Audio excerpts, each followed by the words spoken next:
Halo adik-adik, selamat datang di Fokus Study Club. Bersama saya, Kak Stefani. Kali ini kita akan belajar tentang hidrolisis, khusus bagian jenis garam yang terhidrolisis. Sebelumnya kita lihat di sini, hidrolisis ini berasal dari bahasa Yunani, di mana hidro artinya air, lisis artinya pecah. Dari sini bisa kita lihat bahwa hidrolisis ini bisa disebut sebagai pemecahan air, di mana pada air ini atau H2O ini akan dipecah atau diurai menjadi kation, yaitu H+, dan anion, yaitu OH-.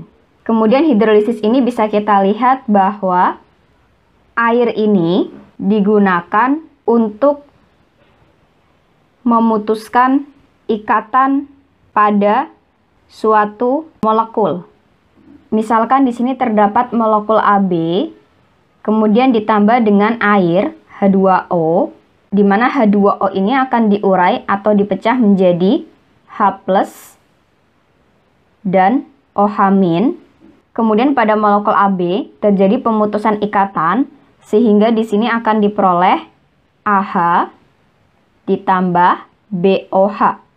Jadi seperti itu ya untuk hidrolisis, yaitu terjadi penguraian zat dalam suatu reaksi kimia yang disebabkan oleh air, di mana di sini terjadi pemecahan molekul air, yaitu menjadi kation dan anionnya. Kemudian kita lihat di sini, garam ini merupakan senyawa yang dihasilkan dari reaksi netralisasi antara larutan asam dan larutan basa. Bisa kita lihat di sini untuk reaksi netralisasi, asam ditambah basa, ini diperoleh senyawa garam dan air. Kemudian untuk hidrolisis garam, ingat tadi hidrolisis ini merupakan pemecahan atau peruraian air, sehingga di sini pada hidrolisis garam ini merupakan reaksi peruraian yang terjadi antara kation dan anion garam dengan air dalam suatu larutan. Misalkan di sini terdapat suatu senyawa garam AB, kemudian di sini kita peroleh kationnya A+ dan anionnya B-. Kemudian kation dan anion garam ini bereaksi dengan air, bisa kita tulis reaksi hidrolisisnya A+ ditambah air H2O, ini akan diperoleh AOH ditambah H+, kemudian anion garamnya B- ditambah H2O, ini akan menjadi Hb ditambah OH-. Kemudian, jika kation dan anion garam ini berasal dari sisa asam atau basa lemah, ini dapat terhidrolisis. Sedangkan kation dan anion garam yang berasal dari sisa asam atau basa kuat ini tidak dapat terhidrolisis atau tidak dapat bereaksi.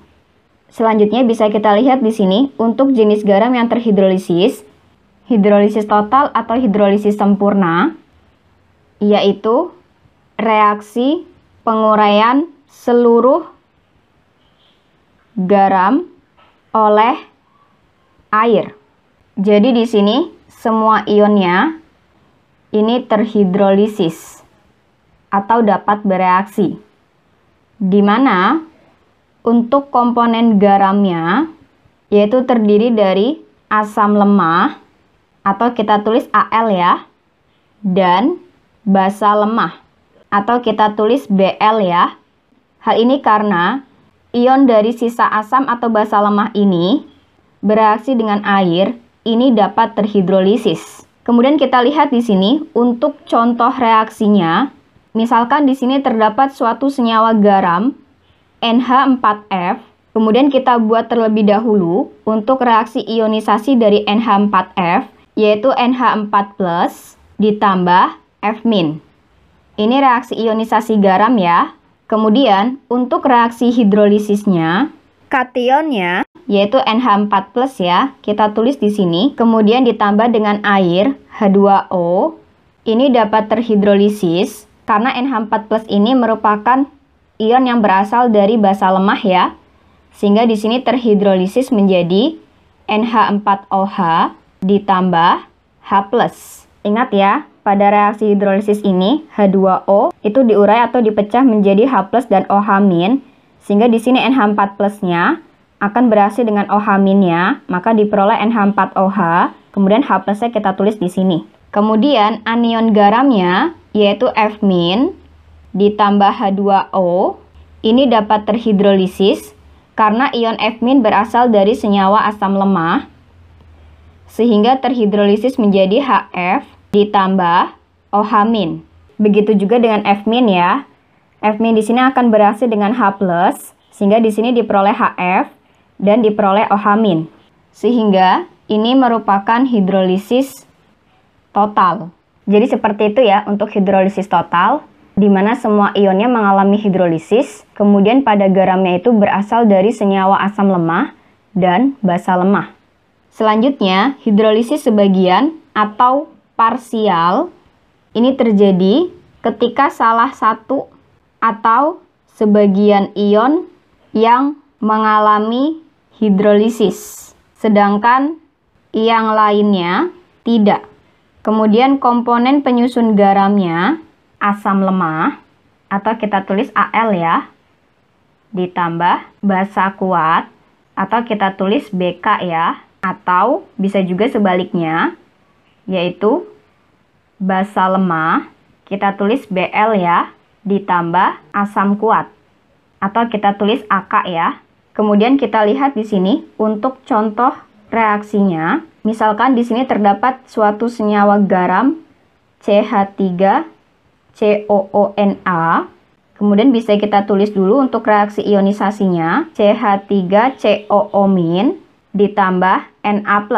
Selanjutnya kita tulis reaksi hidrolisisnya, yaitu ion CH3COO- ditambah H2O.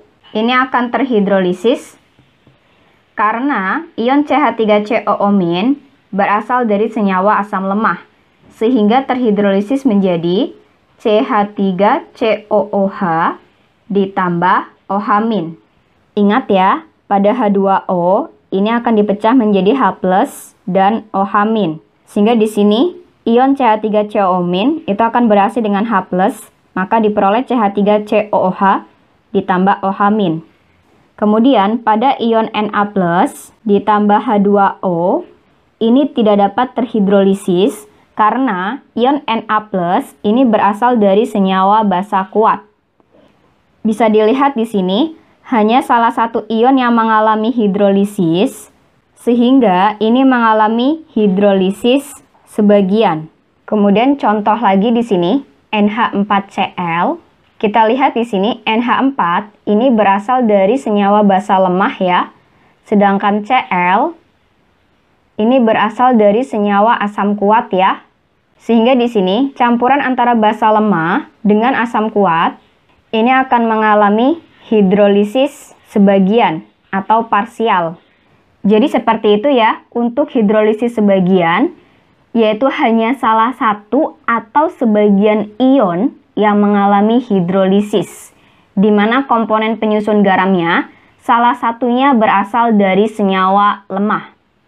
Kemudian tidak terhidrolisis, yaitu tidak ada ion yang mengalami hidrolisis, di mana komponen penyusun garamnya yaitu dari asam kuat atau AK ditambah basa kuat. Hal ini karena pada senyawa kuat ini tidak dapat mengalami hidrolisis. Kita lihat di sini contohnya. Misalkan di sini ada suatu senyawa garam NaCl, bisa kita buat di sini reaksi ionisasinya.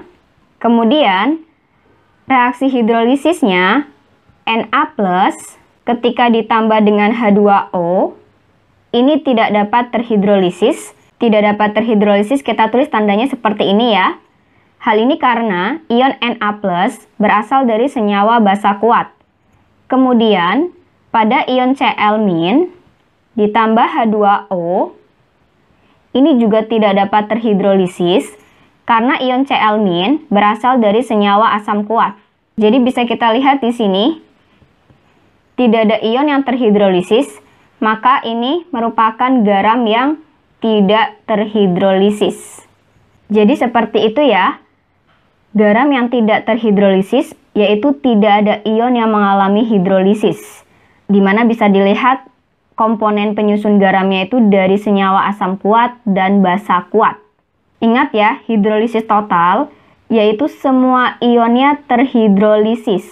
Di mana ion yang dapat terhidrolisis yaitu ion yang berasal dari asam atau basa lemah. Sehingga di sini garamnya bisa kita cari garam yang berasal dari asam lemah ditambah basa lemah. Kemudian bisa kita lihat di sini untuk langkahnya. Yang pertama, tulis reaksi ionisasi garamnya. Kemudian yang kedua, tulis reaksi hidrolisisnya. Bisa kita lihat dulu untuk yang A. Kita tulis dulu di sini ya. Langkah pertama, reaksi ionisasi dari natrium karbonat. Natrium karbonat yaitu Na2CO3 terionisasi menjadi 2Na+. Ingat ya, di sini kita tulis kationnya yaitu Na, di sini indeksnya 2, kita tulis di sini depannya 2, sehingga 2Na+ ditambah positif 1 karena Na ini merupakan golongan 1A, sehingga di sini bermuatannya positif 1. Kemudian pada CO3-nya kita tulis di sini CO3 ini satu kesatuan ya, sehingga kita tulis gabung seperti itu. Kemudian di sini muatannya, karena Na2CO3 ini merupakan senyawa netral, maka di sini muatannya itu harus sama dengan 0. Kita lihat di sebelah kanan di sini, muatannya yaitu positif 2 ya, 2 kali positif 1. Supaya sama dengan 0, maka di sini CO3-nya harus negatif 2. Selanjutnya, langkah kedua, reaksi hidrolisisnya, kita tulis di sini kationnya Na+ ditambah H2O, ini tidak dapat terhidrolisis karena ion Na+ berasal dari senyawa basa kuat.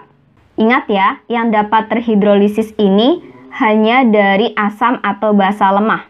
Kemudian, ion CO32- ditambah H2O, ini dapat terhidrolisis karena ion CO32- berasal dari senyawa asam lemah. Sehingga di sini terhidrolisis menjadi senyawa asam lemahnya H2CO3 ditambah OH-. Kemudian di sini kita setarakan reaksinya ya. Ini kita kalikan 2, di sini kita kalikan 2. Kemudian bisa kita lihat di sini hanya salah satu ion yang mengalami hidrolisis. Sehingga pada pilihan A ini merupakan hidrolisis sebagian. Kemudian pada pilihan B kita tulis di sini langkah pertama, reaksi ionisasi dari kalium klorida. Kalium klorida adalah KCl ya, yaitu terion menjadi K+ ditambah Cl-. Kemudian langkah kedua, reaksi hidrolisisnya, ion K+ ditambah H2O, ini tidak dapat terhidrolisis karena ion K+ berasal dari senyawa basa kuat. Kemudian ion Cl- ditambah H2O, ini tidak dapat terhidrolisis karena ion Cl- berasal dari senyawa asam kuat. Sehingga di sini bisa kita lihat bahwa tidak ada ion yang terhidrolisis. Maka pada pilihan B, ini tidak terhidrolisis. Jadi pada pilihan A salah ya, dan pilihan B juga salah. Kemudian kita lihat pada pilihan C, langkah pertama, Reaksi ionisasi dari amonium nitrat.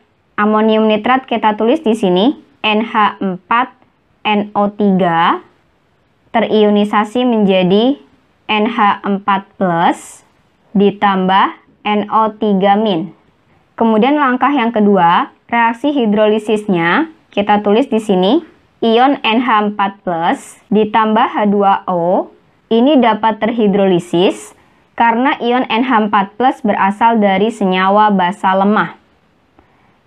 Sehingga terhidrolisis menjadi NH4OH ditambah H+.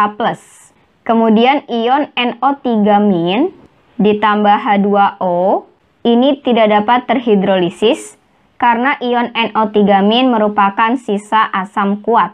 Kemudian bisa kita lihat di sini hanya salah satu atau sebagian ion yang mengalami hidrolisis.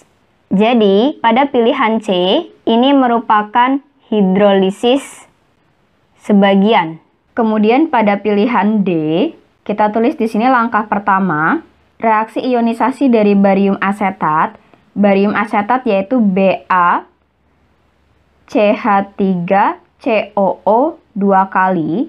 Ini terionisasi menjadi Ba2+ ditambah 2CH3COO-. Kemudian langkah kedua, reaksi hidrolisisnya kita tulis di sini ion Ba2+ ditambah H2O. Ini tidak dapat terhidrolisis ya, karena ion Ba2+ berasal dari senyawa basa kuat. Kemudian ion CH3COO- ditambah H2O. Ini dapat terhidrolisis karena ion CH3COO- berasal dari senyawa asam lemah, sehingga terhidrolisis menjadi CH3COOH ditambah OH-. Kemudian bisa kita lihat di sini, salah satu ion mengalami hidrolisis. Maka pada pilihan D, ini mengalami hidrolisis sebagian. Sehingga pada pilihan C dan D, ini salah ya, bukan hidrolisis total. Kemudian pada pilihan E, bisa kita tulis di sini langkah pertama, yaitu reaksi ionisasi dari aluminium sianida. Aluminium sianida, yaitu AlCN 3 kali, ini terionisasi menjadi Al3+ ditambah 3CN-. Kemudian langkah kedua, reaksi hidrolisisnya Al3+ ditambah H2O, ini akan mengalami hidrolisis karena ion Al3+ berasal dari senyawa basa lemah, sehingga terhidrolisis menjadi AlOH 3 kali ditambah H+. Kemudian ini kita setarakan ya. Ini kita kalikan 3, di sini kita kalikan 3. Selanjutnya kita lihat untuk ion Cn- ditambah H2O, ini dapat terhidrolisis karena ion Cn- berasal dari senyawa asam lemah, sehingga terhidrolisis menjadi HCN ditambah OH-. Kemudian kita lihat di sini, semua ionnya terhidrolisis, sehingga pada pilihan E, ini mengalami hidrolisis total. Tadi pada pilihan A, B, C, D salah ya. Sehingga di sini, garam yang mengalami hidrolisis total adalah aluminium sianida. Jawabannya adalah yang E. Demikian untuk materi hidrolisis, khusus bagian jenis garam yang terhidrolisis. Sampai jumpa di materi selanjutnya adik-adik.